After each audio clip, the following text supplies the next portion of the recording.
விருப்பப்பட்ட பிரெஞ்சு படிக்கலாம், ஜெர்மன் படிப்பான், இத்தாலி படிப்பான், டர்ச் படிப்பான். அவனுக்கு பிடிச்ச ஏதோ ஒரு மொழியை படிக்கட்டுமே. நாளைக்கு அவன் சைனா படிக்குங்க. நான் கேட்கிறேன், மாண்புமிகு முதலமைச்சர் அவர்கள்ட்ட ஒரு ரெக்வஸ்ட் வைக்கிறேன். நீங்க சைனாவை வந்து படிக்க சொல்லுங்க. உலகம் முழுக்க நாளைக்கு பாருங்க, இந்த உலகத்தை அவன் தான் ஆட்சி பண்ண போறான்.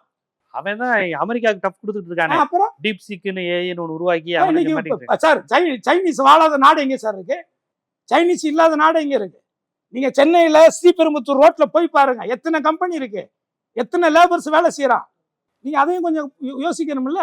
அப்ப நீ அந்த மொழியை கத்துட்டா நான் உலகம் முழுக்க போலாம். இந்தியாவுக்கு இல்ல, வேலை வாய்ப்பு இல்லாத ஒரு நாட்டுக்கு இல்ல, அங்க இருக்கிறவன் எல்லாம் வேலை தேடி தமிழ்நாட்டுக்குள்ள வரக்கூடிய ஒரு சூழல்ல நான் இந்திய படிச்சு நான் என்ன அங்க போய் என்ன பட்டம் வைக்க போறேன்னா? ஆனா விஜய் போன்றவர்கள் இந்த மாதிரி வீரியமான அரசியலை செய்வது இல்ல. இல்லையே, செய்யலையே. அவர் எங்க செஞ்சிருக்காரு சார்? முதல்ல ஒரு பத்திரிகையாளர்களை சந்திச்சு பேசக்கூடிய ஒரு தைரியம் இல்லாத ஒரு நபர், அதுக்கே பயப்படுற ஒரு நபர். இவர் ஒன்றிய அரசெல்லாம் எதிர்த்து போராடுவாரு, அவங்க கிட்ட எல்லாம் இருந்து நம்ம தமிழுடைய உரிமையை காப்பாத்துவார்னு நம்புறதுக்கு நான்லாம் முட்டாள் இல்லை சார்.